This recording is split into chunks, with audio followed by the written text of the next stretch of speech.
وصحبه أجمعين. أما بعد فأعوذ بالله من الشيطان الرجيم. بسم الله الرحمن الرحيم. الف لام میم ذلك الكتاب لا ريب فيه هدى للمتقين. صدق الله العظيم. الف لام میم ذلك الكتاب لا ريب فيه، یہ وہ کتاب ہے جس میں کوئی شک نہیں، پرہیزگاروں کے لیے ہدایت ہے۔ سورۃ البقرہ کا مختصر تعارف اس سے پہلے دو درس کی مجالس میں عرض کیا گیا تھا، اور ابتدائی طور پہ اس کے نام سے متعلق گفتگو ہوئی تھی، اور اس گفتگو کے ساتھ اس بات کو جوڑا گیا تھا کہ سورت کے آغاز میں اللہ تعالیٰ نے حروف مقطعات سے اس سورت کی ابتدا کی، جن حروف کو الگ الگ کر کے پڑھا جاتا ہے، اور قرآن کا یہ اعجاز ہے، معجزہ ہے کہ جس طرح جو حرف اور جو لفظ اور جو آیت تلاوت کی گئی ہے، اس کا وہ انداز آج تک موجود ہے اور قیامت تک موجود رہے گا۔ حتیٰ کہ اگر بعض آیات کو مختلف لہجوں میں پڑھا گیا ہے، تلاوت کیا گیا ہے، تو آج تک مکمل طور پر وہ لہجے بھی محفوظ ہیں، اور پڑھنے والے خوش قسمت اور خوش نصیب ان لہجوں میں قرآن حکیم کی تلاوت کر کر کے امت کو بتاتے ہیں کہ یہ لفظ یوں بھی ہے، یہ لفظ ایسے بھی ہے، اس کو ایسے بھی پڑھا گیا ہے، اس طرح بھی پڑھا گیا، اور بڑا خوبصورت انداز میں تلاوت کر کے وہ ان لہجوں کے محافظ بن گئے ہیں، اور قیامت تک یہ محافظ موجود رہیں گے۔ تو حروف مقطعات سے اس صورت کو شروع کیا گیا، اس کی ابتدا کی گئی، اس کا آغاز کیا گیا۔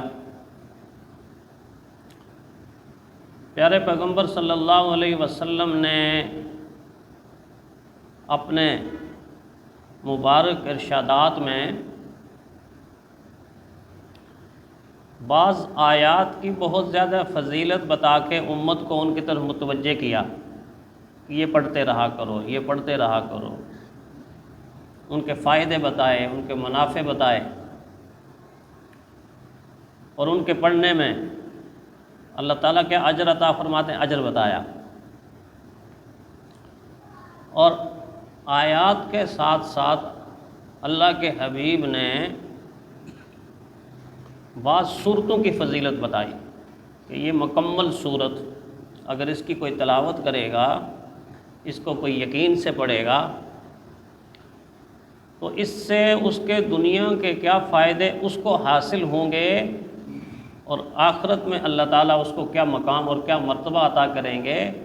اور برزخ کی زندگی میں یا قبر کی زندگی میں یا محشر کے عالم میں ان کی تلاوت سے اس کو کیا فائدے ہوں۔ چنانچہ اس صورت کے بارے میں پیارے پیغمبر صلی اللہ علیہ وسلم نے فرمایا کہ دیکھو، اپنے گھروں کو قبرستان نہ بناؤ۔ حدیث کا پہلا جملہ، اپنے گھروں کو قبرستان نہ بناؤ۔ قبرستان بنانے کا کیا مطلب؟ ایک مطلب تو یہ کہ ہم جب قبرستان جاتے ہیں تو کیا دیکھتے ہیں کہ کوئی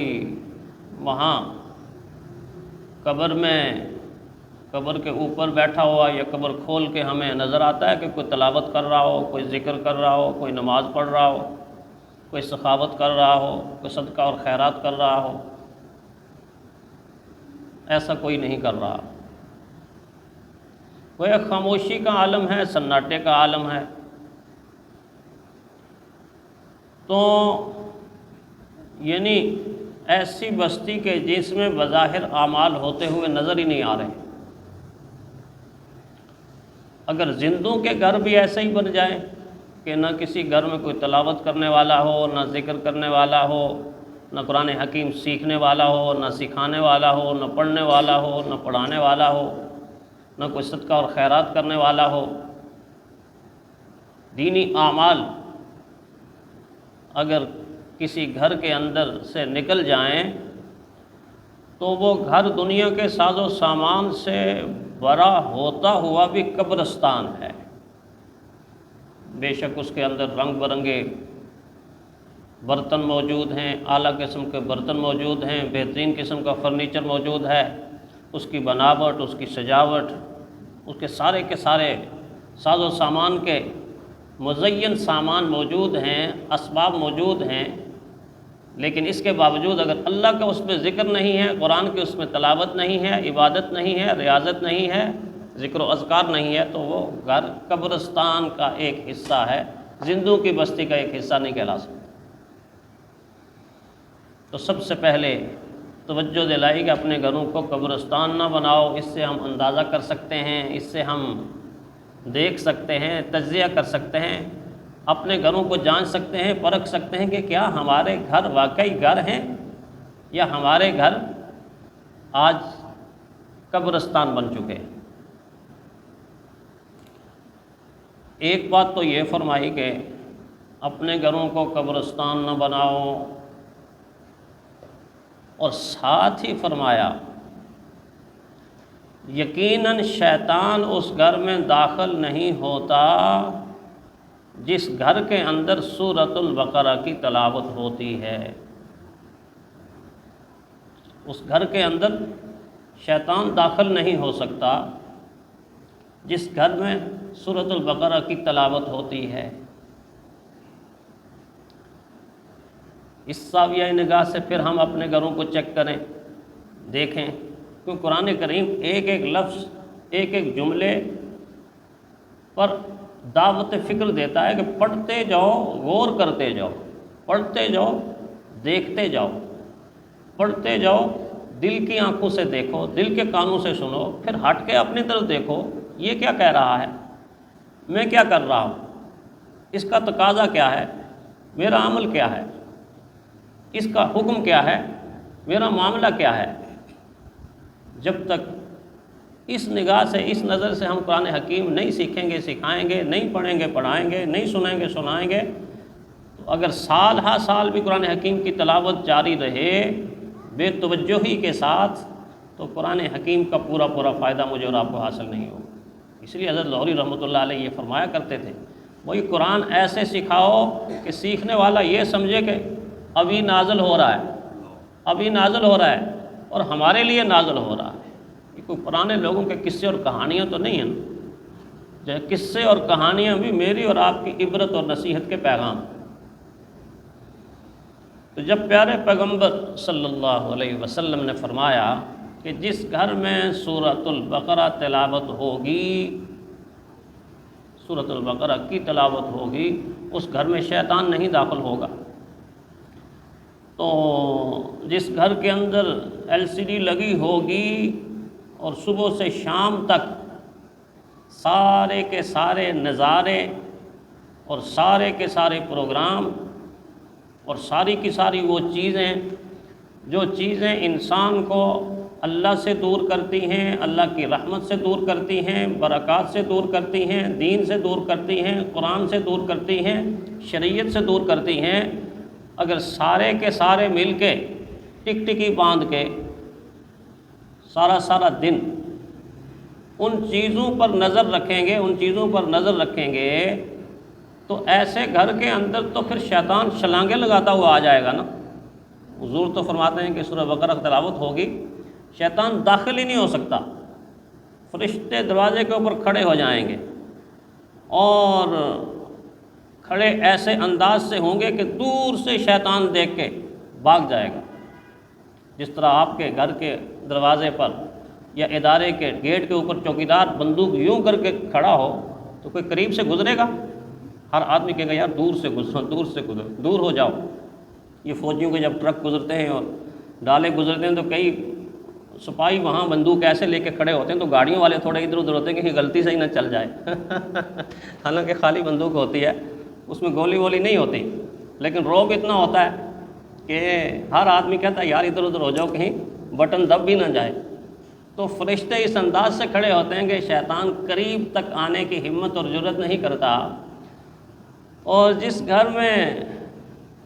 اسکرین کے اوپر وہ مناظر نظر آئیں کہ جن مناظر کو دیکھ کر انسان تو دور کی بات ہے شیطان بھی اپنا سر یوں کر لے، ایسے کر لے، شیطان بھی کبھی کبھی شرماتا ہے، حالانکہ اگرچہ ڈرامائی انداز سے شرماتا ہے، مذاق کے انداز سے شرماتا ہے، ہاں دیکھو یار مجھے شیطان کہتے ہیں، خود کیا کر رہے ہیں، مذاق کر رہا ہے نا، دیکھیں دیکھیں مجھ پر دن رات یہ لعنتیں بیچتے ہیں، مجھے مردود کہتے ہیں، مجھے برا کہتے ہیں، لعین کہتے ہیں، دیکھو دیکھو خود کر کیا رہے ہیں۔ ہنسی آتی ہے مجھے بنین و انسان پر، کام خود برے کرے لعنت کرے شیطان۔ تو جس گھر کو یہ رنگ دے دیا گیا اور دشمنوں نے یہ رنگ دے دیا، ہمارا کام ہے نا کہ اس رنگ کو بدلیں۔ اسی اسکرین کے اوپر کچھ ایسی چیزیں بھی اپنے بچوں کو دکھا سکتے ہیں اور خود دیکھ سکتے ہیں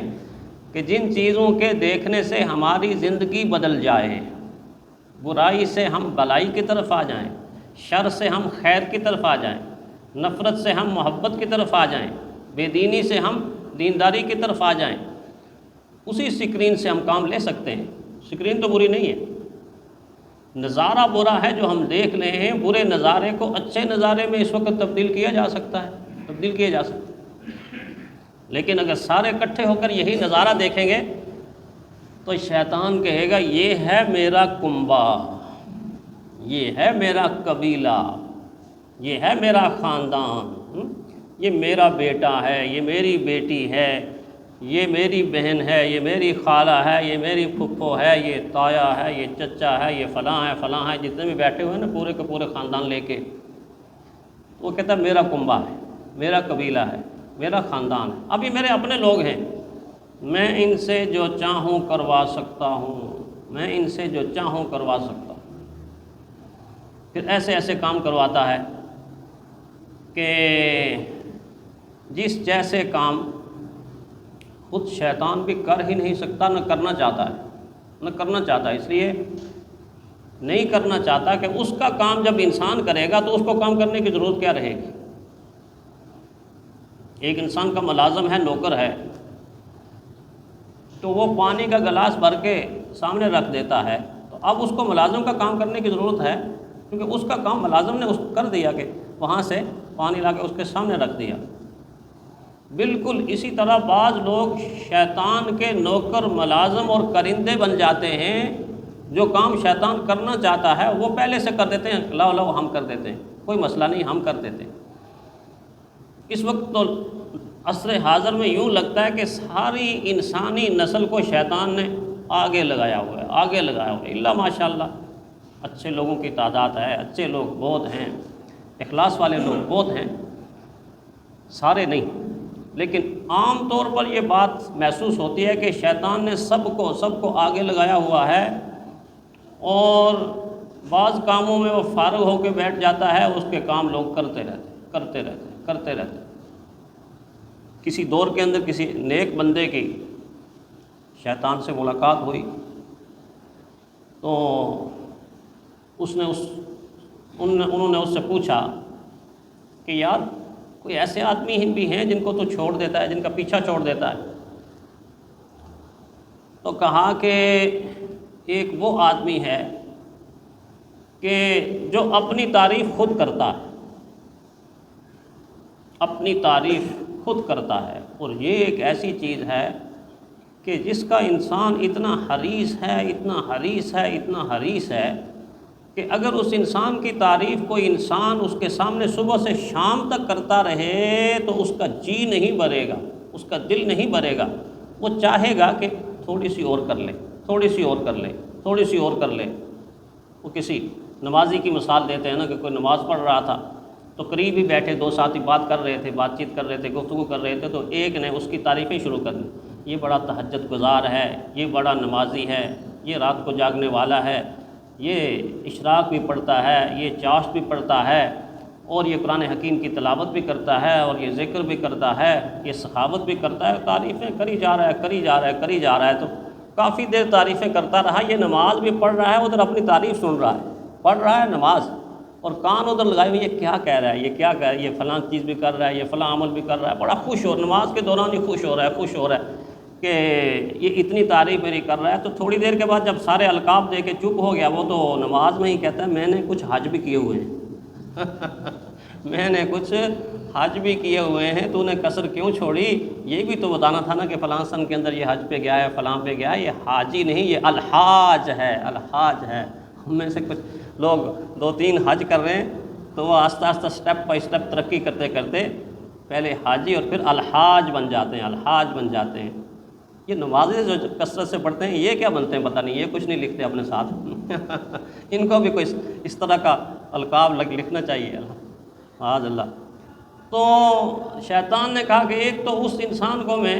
چھوڑ دیتا ہوں کہ یار میں محنت اپنی ضائع کروں اس کے اوپر، جو اپنی تعریف کرتا ہے میں اس کو چھوڑ دیتا ہوں، اور دوسرا وہ انسان ہے جو کام تو چھوٹا سا معمولی سا کرتا ہے، رائی کے دانے کے برابر، اور لوگوں کے سامنے اس کو پہاڑ بنا کے پیش کرتا ہے، پہاڑ بنا کے پیش کرتا ہے۔ آپ کے وزیر، آپ کے مشیر، آپ کے اوپر اقتدار کرنے والے ایک نالی کا بھی تھوڑا سا افتتاح کریں گے نا، تو تختی اتنی بڑی لگائیں گے، اتنی بڑی لگائیں گے، فلاں وزیر، فلاں مشیر، اتنی بڑی تختی نہیں لگے گی تو کریڈٹ کیسے ملے گا؟ یہ کریڈٹ کے چکر میں اول تو معمولی سا کام کریں گے، کچھ تو کم بخت ایسے ہیں کہ کرتے بھی نہیں ہیں اور کاغذوں کے اوپر لکھ دیتے ہیں اتنا بڑا پل بنا ہوا ہے، جب کاغذ میں دیکھتے ہیں تو بڑا پیارا خوبصورت سیمنٹڈ پل، اور جب اس جگہ کے اوپر جاتے ہیں تو کوئی پل شل کچھ بھی نہیں ہے، صرف کاغذوں کے اندر پل ہے۔ پل کے پیسے بھی وصول ہو گئے، قیمت بھی وصول ہو گئی، ٹھیکیداری بھی کامیاب ہو گئی، کروڑوں روپے اپنے خزانے میں اپنے مال میں بھی جمع کر لیا، لیکن کاغذ کے اوپر، نقشے کے اوپر تو پل ہے، نقشہ گورنمنٹ سے منظور ہو چکا ہے، اور زمین کے اوپر اول تو ہے ہی نہیں، اور اگر ہے بھی تو ایسا کہ 1 سال میں بنایا اور صرف ریت ہی ریت اس کے اوپر لگائی، اور اگلے سال میں اللہ کو پیارا ہو گیا، ختم ہو گیا، نظر ہی نہیں آتا۔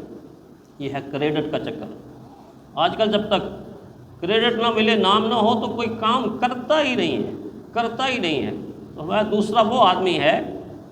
کہ جو چھوٹا سا کام کرتا ہے اور اس کو بڑا بنا کے پیش کرتا ہے،